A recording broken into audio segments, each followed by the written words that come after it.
Forward TV. The world is thinking.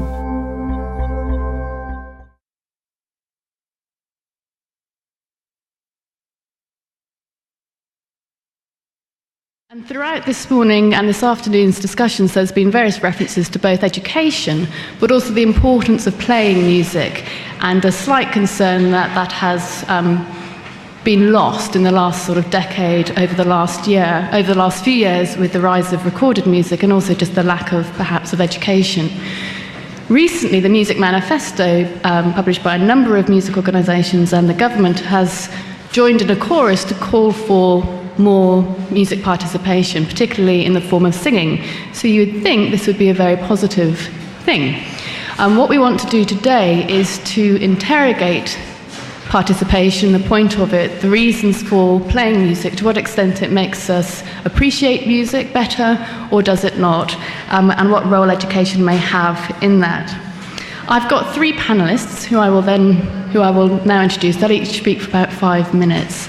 I should say I'm Tiffany Jenkins from the Institute of Ideas, in case that's not obvious. We were to have a representative from the Music Manifesto, but they discovered they couldn't participate at the last minute. However, John is very keen on it. We can also discuss it very eruditely ourselves without them.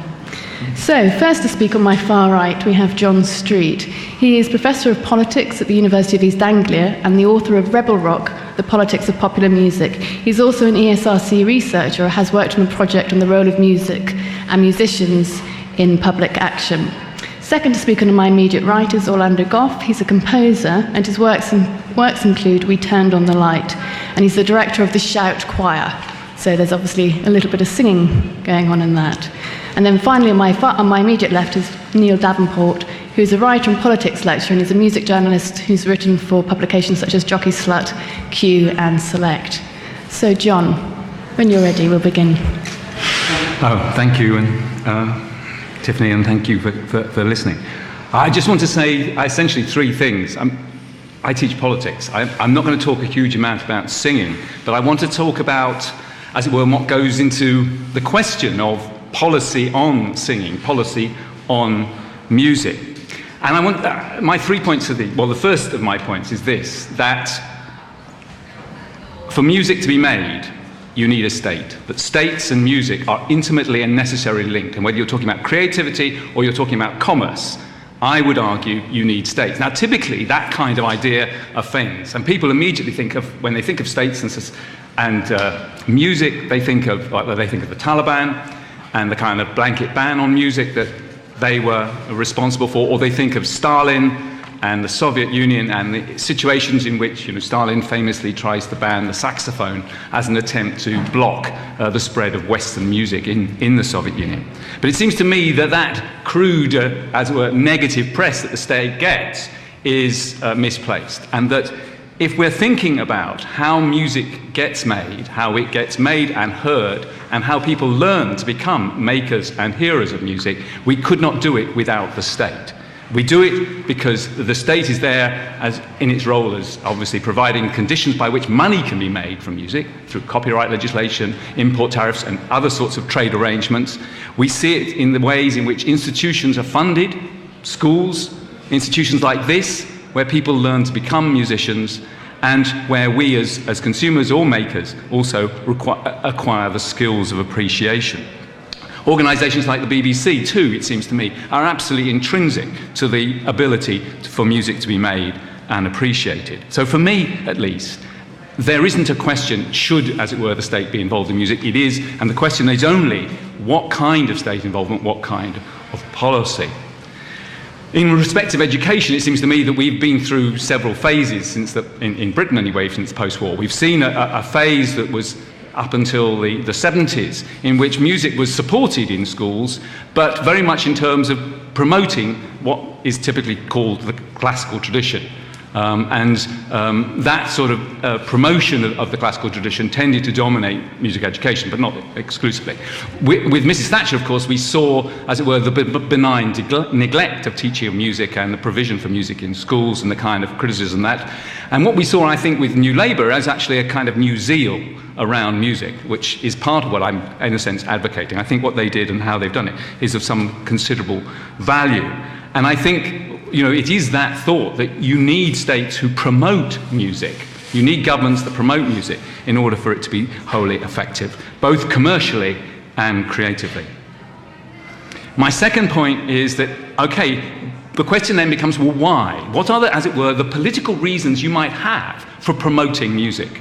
It seems to me there are obviously those electoral considerations which governments have when they seek to promote music, and I'm sure New Labour is as guilty as anyone of that. And there's clearly the commercial and economic interests that come with promoting music. And again, New Labour has not been slow to pick up on that, and many of the forums it created were intended in order to promote musical productivity in the UK and promote it as one of our major exports. But it does seem to me that also that New Labour did something that was quite novel, which is they raised the question of what the value of music was. If you read things like Tessa Jowell's think piece, as it were, on creativity that she issues from the Department of Culture Media, she's actually talking about, well, what do we mean by quality in music? And what do we mean by quality in art? You listen to the House of Lords debate, not a habit I imagine many of you pursue, or I do, in fact. But there were some really interesting debates around the Licensing Act in 2003 about what was the value of music and what was it that we wanted to promote in music. I think the trouble with those kinds of debates is that we actually find ourselves locked into a very particular political tradition. One is, I think, was reflected in some ways in the debate in the previous session here, which is that music is not actually central to people's sense of political value and worth. It's J.S. Mill, the kind of great liberal theorist, talks about music as a distraction which we might happily enjoy, but we wouldn't willingly or need to pursue. But there is a tradition of politics, from Plato onwards, in which music is absolutely central to the way our political life is ordered. And you go from Plato through Rousseau, who wrote almost as much on music as he did on politics. And these are people who are arguing that our life is organised through and by music, and our knowledge of ourselves as humans and as social beings is created through music. And that tradition, I think, continues today. Writings of Jürgen Habermas in Germany, where he talks about the public sphere as emerging in part through criticism of music, and very interesting American theorists nowadays talking about how our moral world is animated by music. And it seems to me that's a tradition we've lost and we need to recover in order to be able to answer the question, why value music? We value it because it's actually important to the social order to which we subscribe. And the type of music we listen to is in some sense part of the foundations of that system. And that brings me, I think, if I'm right about the importance of the state, if I'm right about the value of music being, a central political concern, then the third question is, what is it that our children should be learning in school? What should education policy be about? It seems to me the Music Manifesto is very articulate and enthusiastic about turning our children into creators and to being creative. And this is where my suspicions get aroused, because I think actually, although that is a valuable and important thing for them to do, I think it's almost as important for them to become critics. That their ability to discriminate between the qualities and types of music is more important than their ability to create it. And it seems to me that the most creative people are not those people who live as individuals isolated from their colleagues and from what else is going on in the musical or cultural world, but are those who engage with it and who are able, as it were, to place themselves against or in comparison with the other music that's been made. I mean, Bill Drummond made the point about how music kept on sounding the same. And sometimes that's because people aren't actually listening to the music that came before or is going on around them. As artists, they tend to be isolated. And I think there's a danger in creativity, in encouraging creativity, that we lose actually what I think is as an important a role, namely that of a critic. Thank you. Thank you, John. Orlando.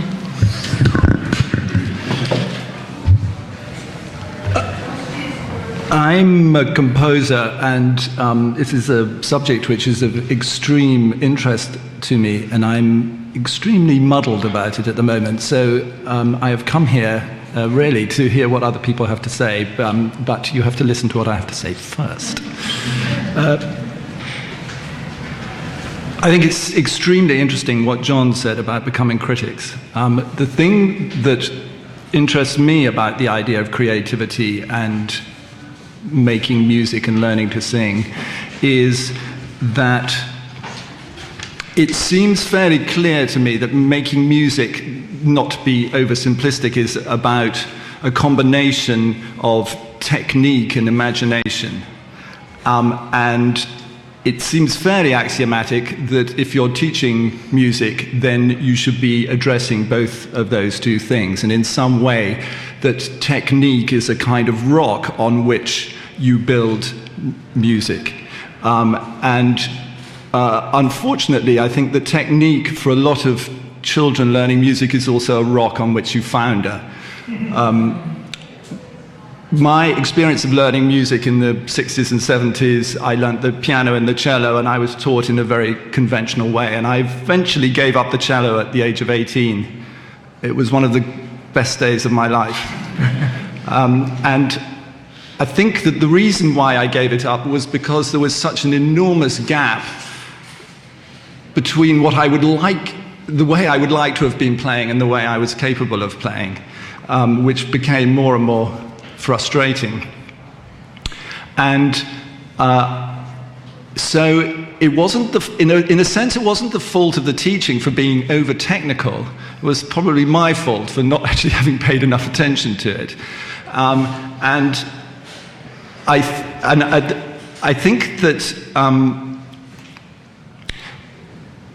what I would like to do when I make a piece these days, because I work a lot with amateur choirs and children to make pieces, is to make a very, very simple decision when I start to make a piece, which is, how can I make the best possible piece?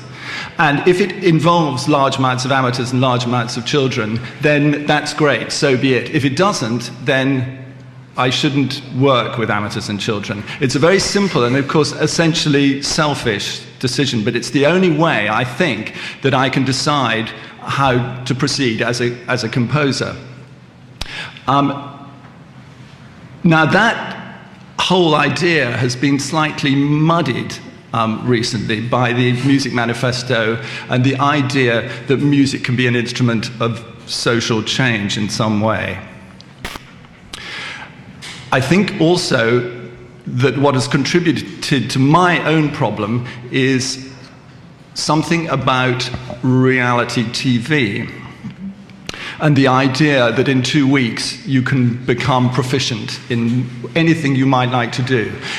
This is actually not a particularly new idea, I don't think, but it's certainly become very, very prevalent in the last 10 years, and I've watched with great pleasure programs like Faking It, and really liked it. It's good telly, actually. And I watched a classical cellist become a rather efficient DJ in 2 weeks, and I thought, yeah, that's nice. And then I thought, so suppose we get a DJ and make them into a classical cellist in 2 weeks. How does that work? And I started to wonder about what the thinking was behind that. And I can't make any very good generalizations about this because, as I say, I'm very confused about the subject. I can only maybe tell you a couple of anecdotal stories.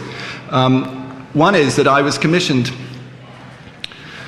earlier this year to write a piece for a choir called The Singing Estate.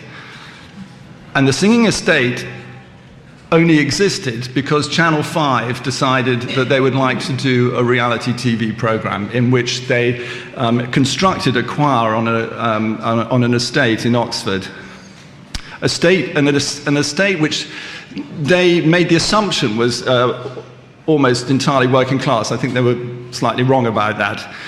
They formed the choir, and they rather cleverly got a kind of toff conductor to come in, and which made really good television because he was from a classical background, he was quite arrogant, he was quite tricky, and some of the choir were quite tricky as well, and it made kind of good telly. So this choir existed, and they did 2 pieces at the Albert Hall, I think. One was a bit of Carmina Burana, and the other was You'll Never Walk Alone.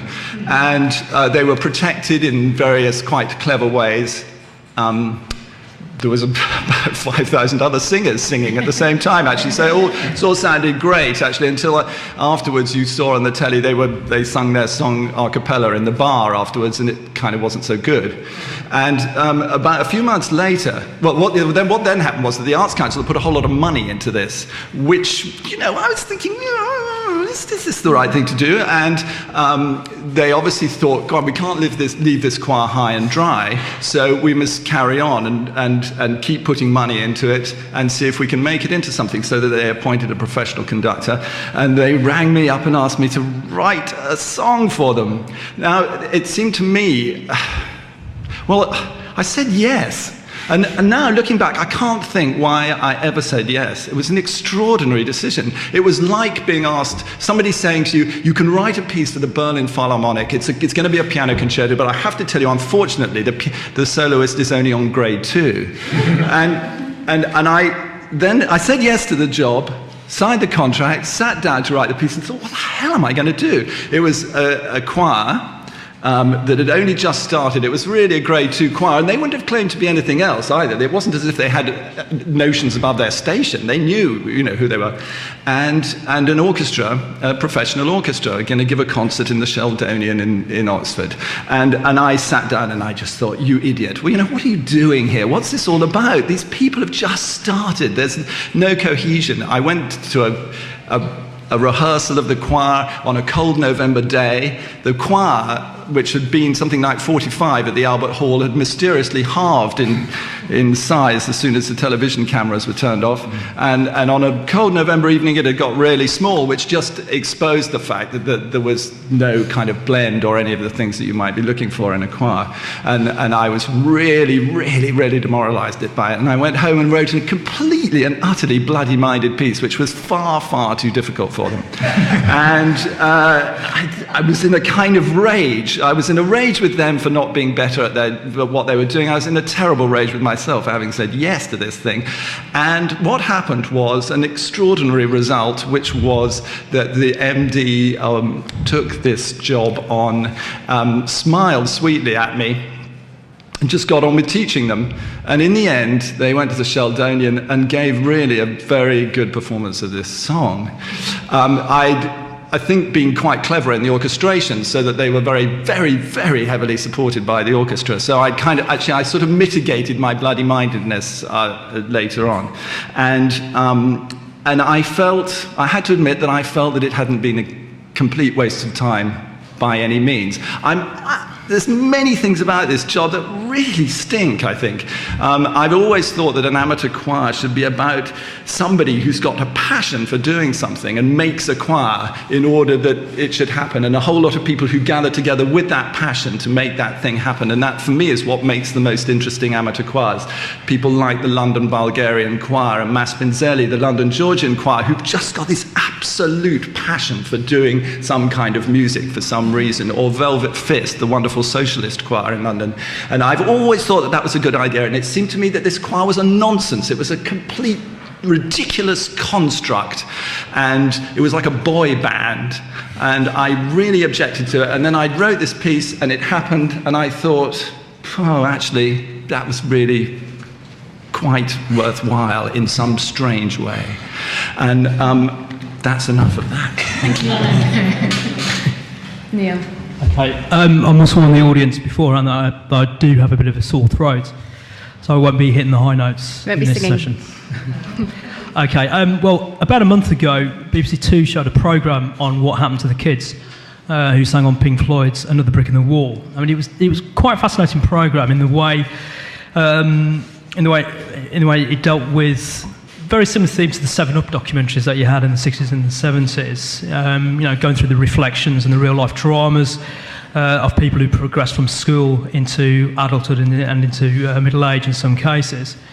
But this programme was a bit more than that. It was kind of also fascinating in the way that you had a real snapshot of how the education system has changed, and particularly the teaching of music had changed. And it was no longer seen that education for education's sake and teaching music for its own sake, and the value of teaching music compared to today was clearly a lot stronger in the past than it will be now, and in particularly compared to music manifesto, and particularly with the Sing Up campaign, which I want to touch upon in this introduction. Now, the start of this programme was a grizzled, bear-like music teacher called Alan Renshaw, who managed to sneak his music students out to sing on Another Brick in the Wall back in 1979. What was clear about the programme was how Renshaw's passion for learning music inspired his students to think a bit more deeper about education for its own sake, about music for its own sake. And you can tell from what his former pupils said that Renshaw's passion for learning music in and of itself, and away from external vocational orientated pressures, had something that gripped them then and had stayed with them ever since. So much so that a lot of the adults who were interviewed on that programme, they were very keen for their children to take up music, and they were very keen for their children to have the kind of education that they felt they had missed out on. Now, the head teacher over Renshaw, and this is, I think, was really illuminating in terms of what's taking place today. The head teacher over Renshaw on that programme said that he probably wouldn't fit into today's education system. And I don't think there's no probably about it. And she said quite sarcastically, but also very pertinently, with its emphasis on target sheets, quotas, and a yardstick to see if it is economically viable, which, as somebody for me who works in education, that's all what matters when it comes to line manager meetings. Now, the trouble is the government's Music for Manifesto and the Sing Up campaign is not really going to change any of that. The initiative is not so much about learning scales, and it's not even really learning about to sing either, but it's the educational equivalent of a communal hug, wherein everyone must participate in order for everyone not to left out. So participation is everything, learning is nothing. That's the overriding message with the Sing Up campaign. So it's not really about trying to overcome the declining music teaching, but continuing on with the philistinism of the Conservative Party in the 1980s, but kind of twin to a fairly ugly instrumentalism as well, which I want to take a look at later on. Now, it's often said that music lessons were always a poor relation in comprehensive schools compared to literature, drama, and the sciences, but I'm actually not sure about that. I mean, I'm about the same age as the adults who sang on Another Brick in the Wall some 27 years ago. And I went to a similar state school, and from my experience, the school made its best efforts to pass on a passion for learning music, even if most of us were reduced to playing a triangle in the school orchestra. As the example of kind of Renshaw shows, those running the education system back then not only believed that classical music was worth passing on in the comprehensive system, but that we were deemed good enough to receive it as well. Now, is it the case today that the current government believes that classical music and ordinary people deserve one another? And I think if you look at the Music Manifesto, it suggests not. It is worth remembering that about 3 years ago, the government apparently made the GCSE music exam more relevant by introducing a section related to Britpop, which alone says more about the crass populism of this government than anything I could muster in a 20-minute speech.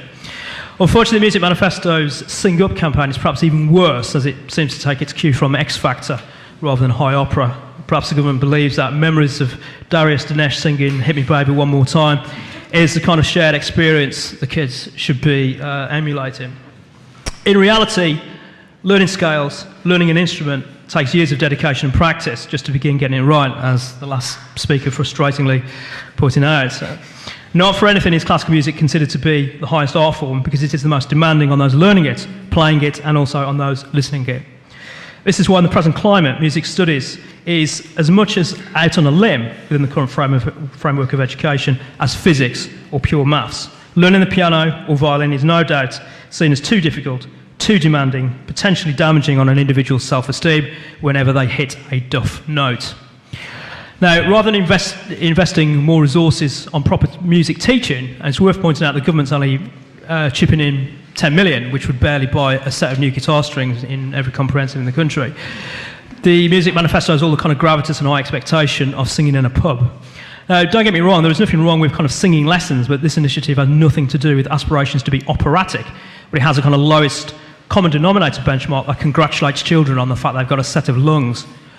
Learning music properly requires a kind of transformative development in an individual that this current government seems inherently suspicious of. So rather than demand that school pupils learn an instrument, Sing Up is all about relevance, i.e. children can speak and therefore they can sing. And it's this idea of kind of bringing it down to their level. Nevertheless, there is a kind of form of instrument in Sing Up, as I've already indicated, and that's the dead hand of instrumentalism. If you read much of the literature on Sing Up, the government are keen on it because they believe that an exposure to music at an early age improves behaviour, as a head teacher alarmingly said in the previous session. Apparently improves numeracy and literacy, and therefore no doubt improves the quotas and targets of numeracy and literacy in the education system, which no doubt becomes economically viable on all the usual dry facts and figures that the government measure education on. Now, this kind of spreadsheet guff is hardly going to inspire anyone to study music for music's sake, to become immersed in its power and its beauty, and aspire to become a leading player in a leading orchestra. All Sing Up aspires to is that whatever your background, you too can be part of a singing community whereby you are free to express your creativity. But how can young people become creative when the learning of scales and an instrument is not even really on the agenda? Okay, so all in all, this half-baked initiative is just another brick in the socially inclusive wall, and that, I'm afraid, is nothing to sing about. Thank you, Neil, and thank you to our panel. I'm going to come out to you in about 4 minutes, but I just want to get a few responses on the panel to each other. John, I'll come to you first. Obviously, you did praise the amount of attention, really, that New Labour has placed on culture, and it's not just music, it's museums, it's art galleries, but it does seem to come with a peculiar contradiction, which is culture light, as well as all this attention on culture. Is that something you see as a problem, and do you recognise some of the critiques that both Orlando and Neil have voiced around the manifesto? Yeah, I mean, yes, obviously, I think it seems to me that it's a question of what one compares it with. I mean, it's true, that a government that took even more seriously the promotion of culture, the development of cultural skills and so forth, would invest even more and would have policies of a more sophisticated and more substantial kind. But we can wish for those things, but that in comparison with governments of previous generations, it seems to me, they are taking quite seriously both the need to think about creativity and the relationship between creativity and commerce, which is not an unimportant relationship, and that they are not reinforcing the divides in what we call quality in music or any other culture that was part of the period 50s and 60s. I mean, where, as it were, the conventional divide between serious and popular culture took the line of classical versus popular music. It seems to me there is a difference between serious and other kinds of culture, but it isn't one that simply maps onto popular music on the one hand and classical music on the other. And it is to do with the kinds of skills that people have developed, as Neil was saying. But it seems to me we have to think more about what those skills are, and they're not, as it were, those traditionally perhaps allocated to the grade structure of musical education of the past. Okay, there are a lot of money spent on education, and a lot of initiatives have come out of it, likewise health. But where does we don't always know where it goes, and so money isn't everything, and it's not really just enough to say we would like more money. I suppose the question I'm wanting you to explore a little bit more is there not a danger in the way in which participation, which is lauded in the Music Manifesto and elsewhere, is kind of promoted to tackle all sorts of social problems that actually politicians could do with addressing socially and politically, and at the same time, in a way, you're thinning out what music is? You're getting all the Music Manifesto questions, by the way. I have no briefing. I'm only I'm a novice at the Music Manifesto. I was just kind of impressed. Works at the university these days. Oh, shut up. But I suppose the question is that it's always very nice when you're involved in the arts, when somebody comes along and they have a certain amount of power and a certain amount of money and gives you something. And obviously you're going to say, well, you would think obviously you're going to say yes. But some of what Neil was saying in particular stresses that this might be detrimental both to our idea of what music is and what children are getting. They may be getting education, they may be getting music education, but they're just singing in a corner and nobody's raising their standards, really. Well, there were two questions. One was a question, was music being used to, as it were, as a substitute solution to the kind of policy problems that should be addressed more effectively by direct action of some kind? And I think, clearly there is an argument for that, but I think one of the dangers of the ways in which public policy in Britain has tended to run is that, cultural policy is seen as, in some sense, the arts, and that's, in other words, it's meant as something we can indulge and we can use, and it's part of the entertainment business, rather than being part of, as it were, life as lived, and the cultural policy is not simply about providing forms of training or forms of entertainment, but about actually addressing the way in which the world is ordered. And part of my reason for referring to all those political theorists who actually make music a central argument or element of their account of the world is to suggest that actually our relationship to music is part of the political structure we live, and that in Lavinia Greenlaw, a really interesting book she's written on music as in a girl's life, talks about how you sing the world, and it's a kind of it's a nice idea, but it's actually perhaps in some ways a true idea. I think, but I also wouldn't say, yes, obviously that what the Music Manifesto does and what government's funding support for music has involved is an adequate response to the need to train and develop children's skills. And I'm very sceptical of kind of a populism that says, let many styles evolve. I do believe in critical analysis, but actually I think, that there is a question about what we mean by that. I mean, the liberal theorists like, Brian Barry, who kind of critiques multiculturalism and the idea that we should, just let everybody do their thing. He says, well, it's obvious that Beethoven is better than banjo playing, and that's the basis on which we operate. Now, that may be true, but I don't think we can just simply assume it. That's my point. Okay, I'll come to you. Respond to whatever you want in terms of what John was saying, or if you could also kind of expand perhaps on this notion that some of the participation in the Music Manifesto has been muddled by social change. How could that be less muddled? I mean, what would your vision really for participation and music be? Do you see what I mean? Oh, yes, mine is it's so unbelievably self-centered, because I think of it in terms of being a composer. So I think of it as about creating really worthwhile artworks, which kind of sounds like quite a nice solution to it, really, because because it's very easy then to think, right, we're going to make sure that these works of art are of the highest quality possible, and that we're not going to faff around doing something in a hall back nowhere. On the other hand, I think that if we're going to do that as artists, then unfortunately, we're relying on some kind of level of technique in the people that we're working with, and that applies to adults and children as well. And so the whole idea that you educate people in technique as well as in imagination, I think is absolutely crucial to this. I mean, I think in a way we've probably got, of course, we've got the government we deserve, and we've got the Music Manifesto we deserve. And I think that if one looks back to the 60s, I think musical education kind of was a bit narrowly focused on classical music, and there was a concurrent problem, which may not have been the worst problem in the world, that contemporary music at the time was quite alienating, both to listen to, but I think in a way more importantly, from an amateur musician's point of view, it was unbelievably difficult to play, so that somehow a whole generation of amateur musicians got disenfranchised from contemporary classical music because they just simply couldn't manage the dots. And so at that time it needed a kind of freer idea of musical education in order that we weren't kind of going down some kind of tunnel. And in a way, I think that's where we've got to, and I think what we're probably saying, which is fairly obvious, is that we've gone too far the other way, and the kind of, everything's okay, and it doesn't really matter about the quality. Mm-hmm.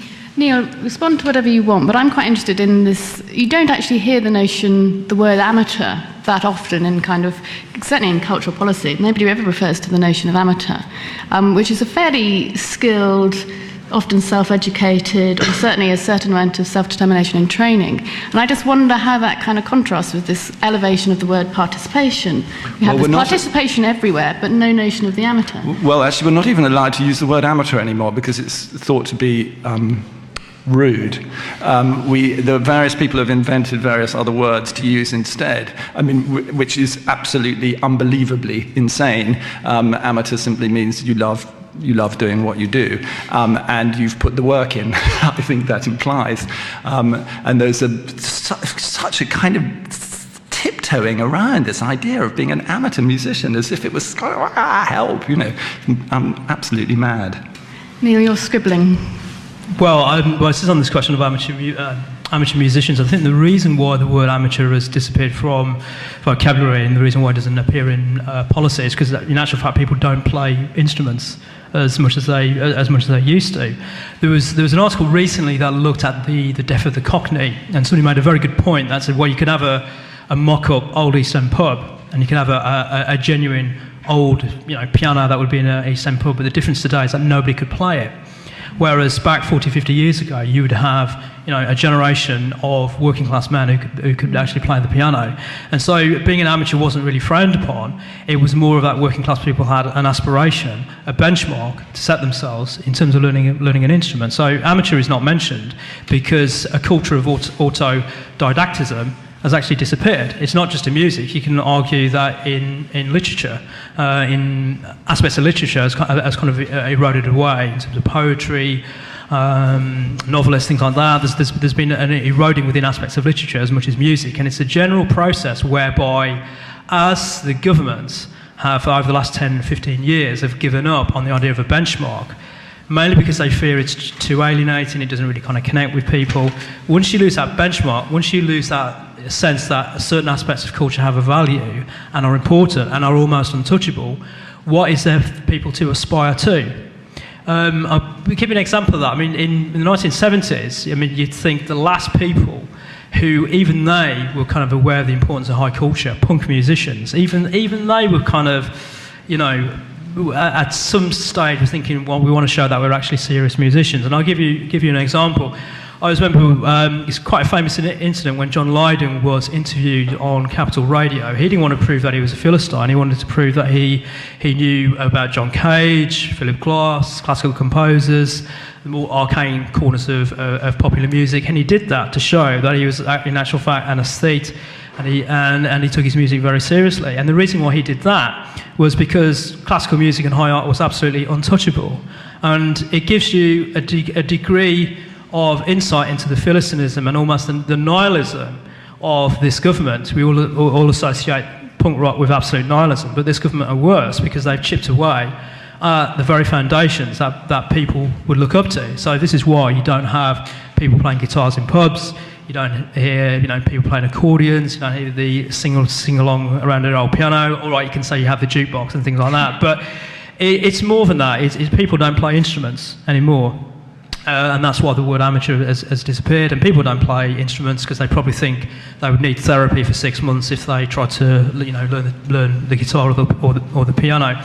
Just one thing on that. So if you listen to kind of contemporary guitar music or contemporary popular music, it all seems very stylised, it all seems very kind of bright and airy, and it all seems very well played.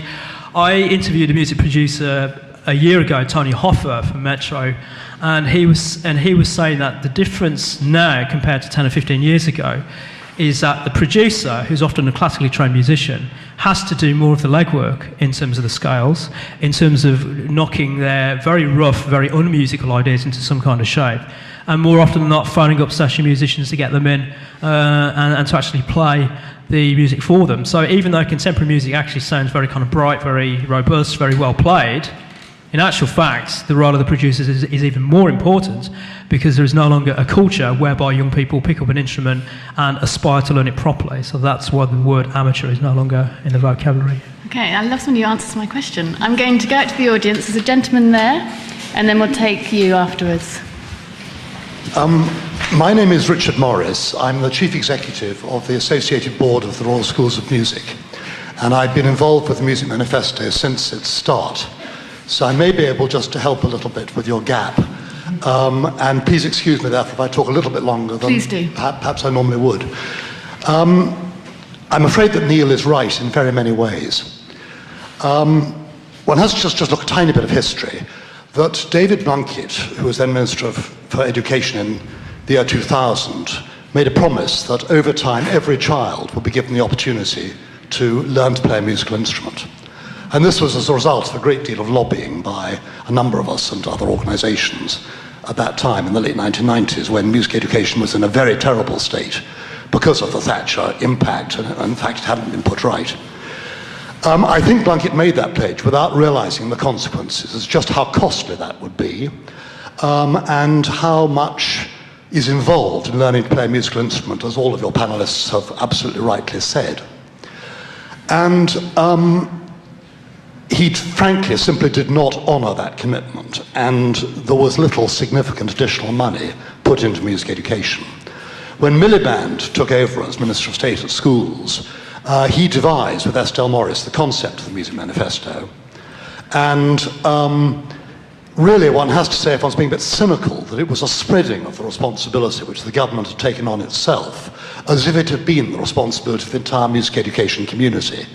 And the government was therefore sort of diluting its own responsibility for honouring its own pledges. Since that time, the money which it has actually put in as new money to music education is very modest indeed. The Singing Initiative, Sing Up as it's called, is £10 million of government money on a one-off basis at this moment. We're all desperately awaiting the outcome of the spending review, which in relation to music education should be known within the next 2 weeks. So this is a critical time. But up to this moment, the government has done very little even to honour its commitments under the manifesto, let alone the commitments which David Blunkett gave. What it has done has tended to be in providing first access to music, like the Sing Up initiative, like the National Foundation for Youth Music, which gets £10 million of lottery money each year. And so quite a lot is being done to encourage children to pick up an instrument, see what it's like, feel it, blow it, and so on.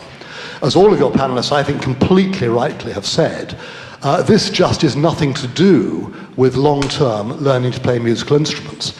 Learning to play musical instruments is a sustained, progressive, educational business operation activity, and requires very significant funding and structures over the long term. One shouldn't knock the Sing Up things and so on, because it gets lots of kids interested in music. But if you then don't provide the follow-up, you leave them incredibly enthusiastic and nowhere to go. So it's possibly actually counterproductive.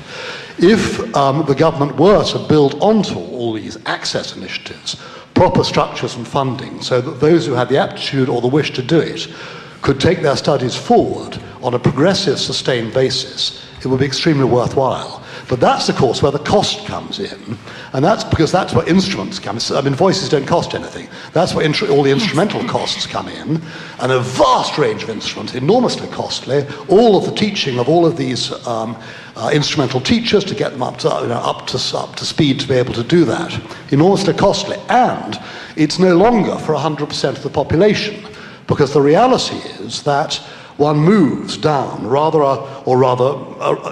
a pyramid thing going on here. And at the moment, only 8.4% of state-educated kids are actually having any form of sustained progressive musical education. Incidentally, in the independent schools, my colleague over here knows, it's 5 to 6 times as much. There are 5 to 6 times as many young kids in independent schools learning musical instruments as there are in the state sector. That is really rock-solid research. So that there's an enormous way to go if the government really is implementing a wish for us to be a more musical nation. Thank you, I'm glad you're here. And we're going to go to that gentleman there. And after you, we'll take you two. Yes. I'd have to absolutely agree with what this gentleman's just said, because I actually work as a music teacher implementing wider opportunities, which is I think it's the government's word for teaching instruments en masse. And I would say I teach 30 kids guitar simultaneously, which is actually really, really good fun. And I would say that as an introduction to an instrument, it's a fantastic way, and you see an amazing response from the kids that we teach. They don't learn a lot, they only spend 10 weeks, and yeah, there is a certain amount of statistic box ticking about that, because the local borough can say we've taught X amount of children, but there is a value to it. The sad thing is that the follow-up, exactly that, the follow-up doesn't really happen as far as I've seen. But I would say on the same note that music teaching, in my view, has gotten a lot better in schools. I would have given anything to have the kind of opportunities that I see kids getting in the schools in which I work. And how does that differ? Is it because there's more? Or? I think they're more they have a larger element of creativity within them, and I don't think that is a concept that's mutually exclusive to criticism or technical ability. I think kids can learn technical ability through creativity. In fact, it's a lot more powerful way of learning it.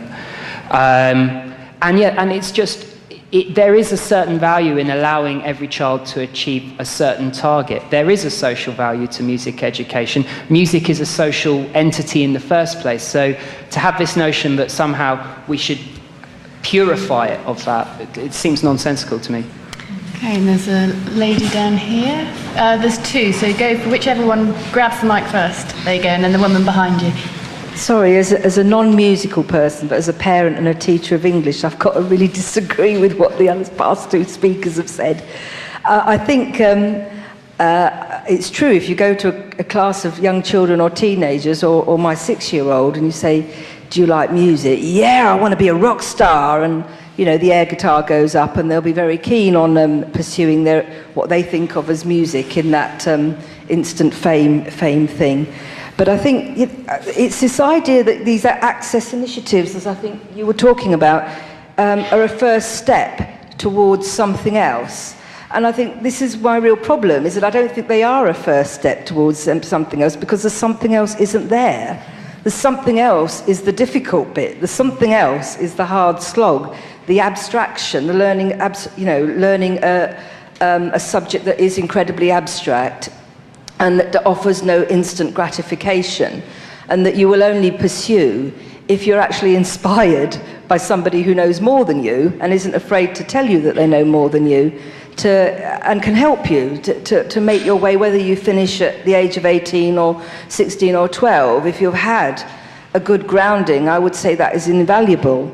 And as a mother, I'm only finding that through desperately searching private tutors. It is not in any of the state music initiatives they have that, quite honestly, I would take my children out of if I could, because far from inspiring them, they come away with a feeling of, oh, is that it? Is that what music is? And go on to the next thing. Utterly uninspiring, utterly banal, and I'd run a million miles away from them. And pass it to the lady behind you. Yes. I'd also like to agree with Richard Morris. I speak with three hats on. The first being I am a trustee of what's a charity, a society which we hope is going to become a charity. We're a couple of weeks away from charitable status.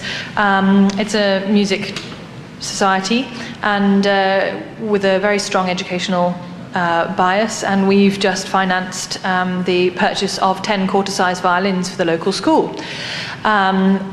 Provision for string provision there was appalling. There's simply no string players in the area because, as previous speakers have said, it's an expensive thing to be able to do.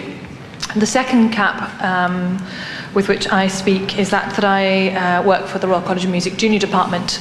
Access is one of our key issues that we're wanting to address, and it'll be well known that often junior departments of a number of music colleges are home to the double-barreled surnames, the Kensington and Chelsea sets. It is an expensive business, but our greatest challenge really is what we can do, given that there is a natural selection of children such that it is the financially better off ones that are able to afford to become good in the first place, to have picked up the instrument. The third cap with which I speak is that I'm also a freelance classical singer myself. I have totally unmusical parents. I started by group singing, a group singing class when I was tiny, and far from being uninspired by that, it's what's got me here today. I later was able to pick up a violin and became a violinist, but again, thanks to very kindly grandparents that financed it. And I categorically would not have been able to do that without them. And I think this is a problem that I'm delighted that the government is getting children involved in music, because I think without something like a general Sing Up initiative, where is there for kids to go musically? But there is still a very large space for them to do a great deal more, particularly in terms of instrumental provision. Okay, I'm going to take the gentleman behind you. I've seen you. I'm going to take you, but after one sentence each from the panel after you speak. Yes. Thanks. I'm wondering, does anyone agree with me that I'm coming from Ireland and I'm looking at the music education is a hot topic in Ireland as well. And one of the greatest oversights that I always see there, and it seems that Britain has made, I think, the same mistake. Does anybody agree that the single most important factor in a child learning music is a parent? And I can't understand why it's always such a massive oversight that nobody ever directs things towards the parents. Okay, one line from the panel. Essentially, I think we're down to, isn't something better than nothing? And are you all moaning unnecessarily? Whoever wants to speak, one sentence each. We're very quiet. Well, it's not so much, it's not the case something better than nothing, it's that what's on offer is worse than nothing, to a certain extent, because it's sending the wrong message about what music is. It's not even music teaching. It's the very thin veneer of music teaching, but really it's a form of trying to overcome social exclusion. There's other agendas with the Sing Up campaign. It's about the obsession with participation, which has nothing to do with music. It's a strange preoccupation that the government has within education itself. So when I'm being assessed by Ofsted, when I teach politics, they don't want to know my subject expertise. They want to know why weren't all the students participating every second of the lesson. And so it's that kind of rigid pedagogic formula just transferred to music. But in this case, what's on offer is worse than nothing. So if you wanted to get it right, what would you do? Okay, that's going to come to the end. I'm going to let the audience, you can think about that, Neil, we'll come to you right at the end. We're going to go for you, and then you and you, so yes. I've got a quick question for John and Orlando, and a quick conundrum for Neil. First of all, I take issue with John that we need states in order to support music. I'm wondering to what... I'd agree with the question about why more isn't directed towards parents. And there is a cultural issue here. We can't just say that it's state education's responsibility to put music on the agenda. And I want to involve Orlando in this. Orlando runs a fantastic choir called The Shout, of singers from all sorts of different backgrounds. And I don't want to make any supposition. I'd be interested in just hearing exactly how many of those singers are trained or brought their training through the education system to develop that technique, or how much was brought through the family or outside of the education system. And the quick conundrum for Neil is that whilst you said that fewer and fewer people are actually playing instruments, a quick search on Wikipedia will show that from the end of the 19th century to about the first couple of decades of the 20th, these are figures for the US rather than the UK, but it might be indicative. The number of pianos manufactured went up from about 172 to 364,000 a year. In the last 75 years, they're now producing 1 million pianos a year. So what's happening with all these pianos? Are they just are they just places where you put your photographs and it becomes an expensive piece of furniture? I'm perplexed. I don't know the answer to that. But it's a question. You don't have to answer right now. You can, if you've got. There's a gentleman there, and then you. But you will be brought back in the end. Yes, a youthful Prince Charles took up the cello, as I well recall. He lasted 3 weeks. All the privilege in the world won't compensate for lack of... It's his parents' fault. Quite, yes. But I mean, the state, this is a very interesting question. I mean, the states that have spectacularly good records of producing generations of very able musicians, oddly enough, weirdly enough, bizarrely enough, the Stalinist states had a spectacular record in this respect, and it was ruthlessly centralized and ruthlessly meritocratic and competitive, and the weeding out process, and it was a top-down thing, but it was organised completely society-wide. And post 1945, of course, Kadai took over or the music education in Hungary on a model which the Music Manifesto can only weep if it should ever even think of it. I think that's enough for me. Yes, I'm glad you got that off your chest. Put here, and then we'll go to the gentleman back there. I'm slightly concerned that it's thought that learning to sing is worse than nothing. And also by the perception from everybody, I think, in this room, is that apart from yourself and who has worked with amateur choirs, is that amateurism is a bad thing. I personally think amateurism is a wonderful thing. Worked with amateurs a lot, and I think to say that all education for children should be aimed at somehow telling them that if they work hard, will become a professional or a celebrity or whatever in that field is totally wrong. But that is always the thought that's behind all these things. Now, if we can't find the money to give everybody a chance to learn a musical instrument, and let's be honest and say a lot of children, with all the best will in the world and all the help in the world, are not talented or not musical or not wishing to do that. If we haven't got the money to give every child a chance to do that, if we can direct those energies towards singing, which every child can afford to do because it is free. Every child, once they know that they can sing, can sing. There's no choice. They don't have to go out and buy an instrument. They don't have to be in a particular place. It doesn't have to be at a particular time of day. They can all do it. Once they know as a child that they're able to sing, that is a skill for life. And as an adult, they will be able to use it to access all sorts of other areas. And I think anything that can be done to encourage that, it has worried me a lot as a music teacher myself when I've seen children come to me needing to be able to sing, to take, say, a cello exam. They need to be able to sing, to do oral tests. They actually have never, ever sung in their state primary school. They have never sung a note. And if they haven't had musical parents who have sung to them, they know no songs. They don't know any nursery rhymes, they don't know any hymns, because they don't have hymns in school anymore.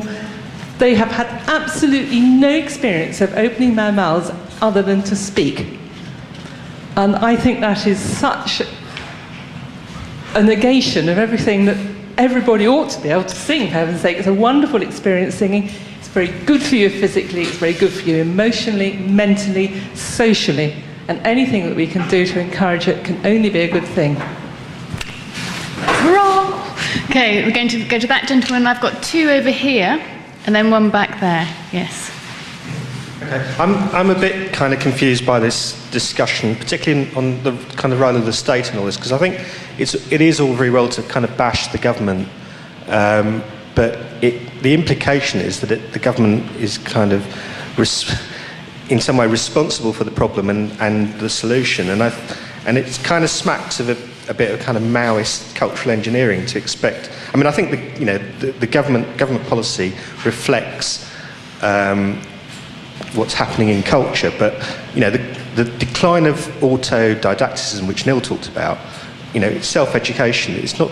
If that's declining, it's not because of the government, because it's self-education, and that's a different process. So we seem to be talking about two different processes. One is government policy, which seems to be about trying to solve social problems through things like music education, things like kind of social exclusion, which is one issue. And then there's something separate going on, which is kind of an organic culture, which seems to be in decline, which can't be to do with government policy. And if we want to kind of correct that, it seems to me it can't be to do with government policy either. It needs, it needs to correct itself. So I think it's worth disentangling the two elements of this debate, because otherwise you end up sounding like you're a Maoist advocating government-sponsored high art. The government can raise the cultural level of everyone in society through music education, which I think is ridiculous. Right, whilst you go around to this lady... Oh, you've already got a microphone. After you, I'm just going to bring Neil in for one comment, because he's poking me, and then I'll take you with your green wristband. My comment is actually for Neil, because I'm just sitting here absolutely cringing and fuming. I do agree with... Well, I think, if I've understood you properly, that I agree with you. I don't support music education as 100% pure social engineering. I don't agree that that's what it purely ought to be about. And yes, I do support the learning of scales and the learning of technique, and was fortunate or unfortunate enough to have endured a lot of that in my own youth. What I really object to is the way that I think you're talking about participation and learning as if they're two absolutely mutually exclusive things, and as if participation is something that's really dirty and of low quality and not to be endorsed. Being an amateur doesn't mean that you're shit. It just means that you don't get paid necessarily for what you do. And you seem to be implying actually that that is the case. Participation and learning can be actually wonderfully mutually enriching if they're done well, if they're done innovatively, and can be a fantastic combination. And I really object to the way that you talk about learning music properly with your actual words. I think it's just a very thinly veiled form of musical snobbery. Okay, you're a snob and a marist.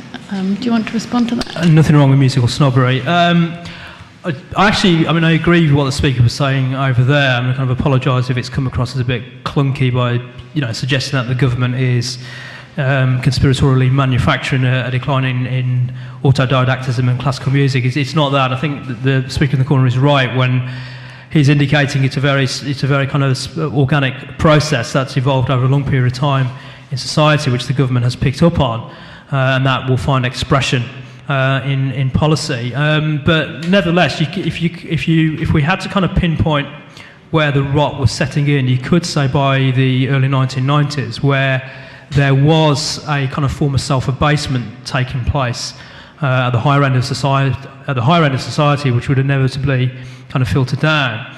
I think what's tending to happen now is that, and I think the last speaker exemplifies this, is that there's a self-loathing, there's a kind of hatred for kind of high art and classical music, because it's seen somehow as wrong, or it's seen as somehow kind of off-putting for the rest of society, and those ideas haven't generated out of thin air. It's a long process of the cultural relativism that's been in operation over the last 20 or 30 years, rather than kind of government policy in and of itself. I mean, I'll just give you an example of what I'm talking about with the self-loathing. Whenever I go to the when I've gone to the proms over the last couple of years, people look horrified because all they got images of is Union Jacks, hooray Henrys acting in kind of boorish behaviour, and not realising in actual fact it's a classical musical festival, not just people waving Union Jacks. But the fact that that's their interpretation shows how high art and high culture is now associated with self-loathing for that particular arena, and so therefore to criticise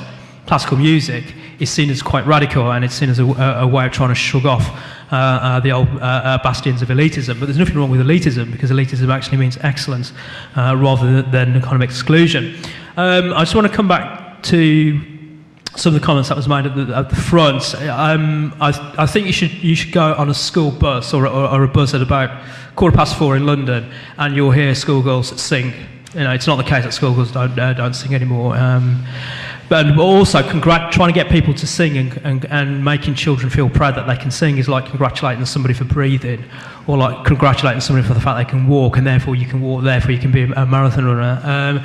And the problem with that participatory approach to the single campaign is that it doesn't really demand a great deal of the student. That's the problem. It's not very demanding. It doesn't take people outside that. And what it's doing is rejecting the idea of transformation in an individual, which is what a good classical education should do. I'm going to come to John briefly, and then I'm going to you. I'm just three comments. One on the state and the issue of parents and the idea that culture corrects itself. It seems to me that it isn't parents and it isn't culture correcting itself, it is states. And it seems to me, if one asks questions about why music focuses, in the history of popular music, we talk about the Sheffield sound or the Liverpool sound or the London sound or whatever. These are not products of somehow the particular ethnicities of those places, but of the organisational structures that make it possible for people to play music in those places. And where that kind of provision doesn't exist, there isn't a sound. And that's to do with how governments are funded and local governments operate. And it seems to me we ignore that at our peril. Parents can't solve these problems, and culture can't solve its problem. It is a state problem. Second thing, I agree about amateurs. It seems to me the word amateur we use in two senses. One, as you say, as a way of describing your income or lack of it, and the other is a reference to skills. And it seems to me the former, the description in terms of economic well-being or whatever is absolutely right. But it's certainly not true to describe amateurs as unskilled. And I think in relation to that, I think there's a danger we're getting fixed into an idea that skill refers to the playing of certain kinds of instrument, i.e. the violin. And we contrast that with the skill of operating Pro Tools, which I would suggest is just as hard as any of the skills that are required of a violinist. That the skills that, to make sense of these software packages and to use them, it seems to me to be extraordinary, and to somehow suggest they might be of a lesser value is, I think, probably misconceived. On the other hand, I mean, in terms of the music manifesto, it seems to me there is something in there which is this 21st century songbook, which is a part of the package, in which school teachers are asked to nominate the 30 most, popular, appropriate, or whatever songs. It seems to me there is a dangerous kind of populism there, which is also echoed in, I don't know if those of you know about the New Deal for Music policy, in which apparently one of the rules that the instructors who were training would-be musicians was you couldn't ask them, you couldn't judge them as to whether they were any good. If they defined themselves as musicians, you had to treat them as a musician, irrespective of any skills they might or might not have. And clearly, that sort of treatment, just as the populist 30 songbooks for the 30 songs for the 21st century, there are obviously some real risks attached to that sort of approach. Okay, I'm going to take you, and can I just see a show of hands to make sure I get you all in? Okay. Yeah, just a couple of observations. There seems to be an assumption at the core of this argument which hasn't really been addressed, which I haven't heard a satisfactory explanation of, is why should the government be involved in music education at all? The justification for music in schools seems to be something for the kids to do to keep them out of trouble. There are cheaper ways of doing this. They can play football, for example. You could... responsible parenting and so on and so forth. So I'd like to hear that argument articulated in terms of music rather than in terms of externalities. As someone who is kind of deeply, naturally distrustful of government, I'm not sure I even want to see the government getting that involved in music education. It would be like Ofsted dictating to the Associated Board, how to run their exams. We've seen how much easier GCSEs and A-levels have got over the years. I think Associated Board exams certainly have not got easier by any means. But yes, I think that's really what I would like to hear from the panel is why should the government be involved in music before you start to address the question of what the government should even do? Do you think that music should go on entirely outside school time? Why not? Okay, pause that thought, keep that thought. We're going to a very... What about maths? There's a very physics? patient man behind you with blonde hair at the end. He's been waiting for a little while, very quietly. Thank you. Can you all hear me? Good. Yes. Just returning very briefly to the... I'll defend sort of a musical snobbery, certainly, or snobbery in the high arts, as well as us all being inclusive. And £10 million for the Music Manifesto is absolutely nothing. It's very, very limited. Also, in the context of the budget for creativity, it's zero as far as Department for Education, or what they're called now, have. But it's not, I don't think it's attempting to set out, as far as I can gather, to be a silver bullet and to sort of engender this huge, big new generation of classical music lovers. It's a start. And while I sort of despise the whole social inclusivity agenda and sort of praising averageness, I don't think we should deride it that much. Because if we, in the absence of nothing, the lady at the front was saying about schools, I've come out of school with no knowledge of any songs whatsoever. And it would have been nice to have something mawkish and pathetic, because at least it would have been something, as it were. I don't think we should deride it. That's just a rant off my chest. And the second point, would the panel think that if they had total control over the budget, and we've said once before that we have a difference of opinion, maybe government have to be involved and the state has to lead to a certain extent music policy, would they use it with a mind to community cohesion and social inclusion? Because research suggests, that you can get research to say whatever you like, that it can actually help. So if you had a free rein, would the members of the panel, would they really push it in that direction? I'm going to take the final few comments from the floor there. Was Sarah, did you have a comment? Yes. Hi. I think there's a couple of things I want to say about the Music Manifesto. The first thing being, well, it is called a manifesto, and I think that's quite important. There was the question raised, why the state so bothered about music at the minute? What is the value of music? And I think that, there almost is this move of, we'll care about the music education rather than any, other particular education whatsoever. And the whole idea that you could have a political manifesto through music strikes me as being a bit sad. Not just for music, but also for politics. Why do we think that music is so important? Why are we concentrating on this? And I think when I was reading the Music Manifesto, the first thing that it says is music is the great universal. And I think that's quite important. There is this idea that, music speaks to everybody. And is this why suddenly we're having all of this educational policy about music? Because somehow it can bring people together in a society which is quickly being called multicultural.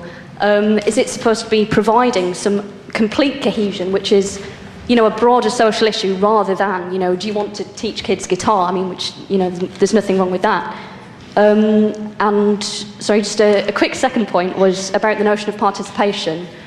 I think this is a term that was sort of redefined in the Music Manifesto. I think it has been a bit, which is sort of defined in terms of, how does a kid participate in education? Well, they must feel as if their viewpoint matters, which strikes me as a bit of a pernicious redefinition of what participation is. It almost seems like the Music Manifesto is saying, well, in the past, kids didn't participate in music education. And I think, well, probably they did. It's not as if participation means feeling as if your voice is heard. And really how singing is going to solve this problem, I'm not sure. Because, if anybody isn't very good at singing, everybody's gone to the back of a choir and sort of sat there and, opened your mouth. You haven't actually sung anything at all.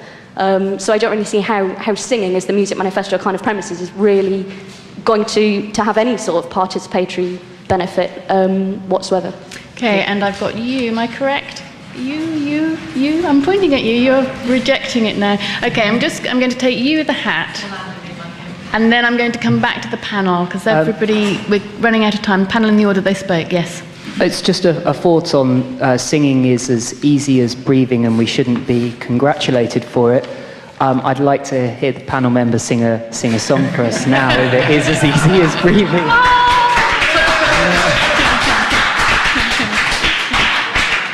Okay, well, thank you very much for your comments. I'm going to ask the panel really to sum up their final thoughts. You can obviously, in the order that you spoke at the beginning, you can obviously say whatever you want, but the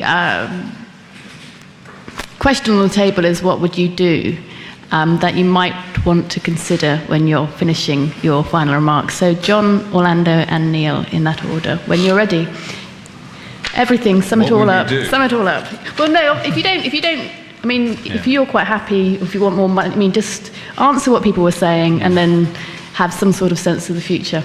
No, the question was raised about what the manifesto was about and what it was recommending, but in one of its pages it says, the value of music is that it brings forth human virtues: imagination, discipline, teamwork, determination. It enriches and inspires.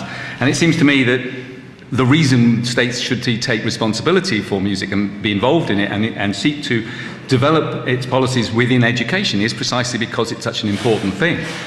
It's not something we can treat trivially any more than we treat water as trivial or something that we shouldn't leave unregulated. It seems to me music is very valuable and very, very important, and that we should welcome any intent by governments to engage with it and to encourage people to think about what its value is and how it can be promoted. It may get it wrong. It may get it very wrong. But the fact that it does try to get it right seems to me something we should welcome. And, it's spent, according to its own documentation, £500 million since 1999 on music education, £95 million in the last year. Now, it may not be enough, but that is not a trivial or insubstantial sum, and it speaks, it seems to me, to the sort of values that you would expect of a responsible government to engage with. Thank you, John. Orlando. I'm deeply suspicious of the fluffiness of the Music Manifesto, but I find myself rather upset by Neil's prediction of the death of the amateur. It's only anecdotal, I haven't noticed it. I live in Brighton. About 3/4 of the population of Brighton are going around with guitars on their backs. And there are just squillions and squillions of amateur choirs. And they're not the same kind of amateur choirs as they used to be, actually. There's many fewer big oratorio choirs, the kind of Vaughan Williams kind of choir. But there is, on the other hand, the London Gay Men's Chorus, which is just sensational. And I don't think that it's quite time to predict the death of the amateur. It may be a good question to say where's the next generation of amateurs coming from in the light of what we've been talking about. But my anecdotal evidence is that it's still up and running. And I would say about teaching music in schools, I would say again, I mean, if you're not going to teach music in schools, I don't really see that there's any point in teaching maths or physics or chemistry either. Oh, you've got a few nods there. And Neil. Well, I hope you're right about the death of the amateur has been greatly exaggerated by me. Okay, I thought that it's quite interesting questions about, well, are we saying that the government should do more? Are we criticising the meddling of the government? I think it's a question of that essentially we're talking about the education system, and it's more of the teaching of music within the education system. So obviously we wouldn't advocate the government not being involved in some way within the education system, but really even that is just on the level of provision in terms of public money, rather than necessarily meddling on kind of every miniature aspect of what happens in the classroom. I mean, to be honest, how music was taught at schools in the comprehensive system in the 60s and 70s, I found reasonably satisfactory. There was a confidence that classical music is worthwhile, and it's worthwhile teaching it for everybody, and I think that's important. But I think the other thing as well is that as soon as government starts to say, well, we need to start talking about classical music, it's an indication that they're not really that sure as to whether it's worthwhile or not. In the past, the worthwhileness of classical music and high culture was taken as a given. It didn't need an initiative, didn't need a government initiative, didn't need targets set on how many people we can get involved in learning or enjoying classical music. It was taken as a given. So how we go back to that, or how we go back to making proper music or classical music worthwhile, is part of a more broader question, really, on the types of values and beliefs that we have in society. I happen to teach in a religious school, and the teaching of music there is very important. Students seem to take up the subject, and it's on offer as part of as an extracurricular activity, and that's done not through targets. That's done not through the school drilling it into children the importance of teaching music. It's just part of the, if you like, hidden values that's attached to that particular religious group. And I think that's how you overcome, or how you go back to trying to have an engagement with music. It's not done directly, but it's done through an establishment of what's considered important, what values are important. But those questions are not just related to music, but go to the very heart of a more fundamental question of what kind of society we are and actually what we believe in. Okay, well, thank you very much to our panel, and thank you very much to you.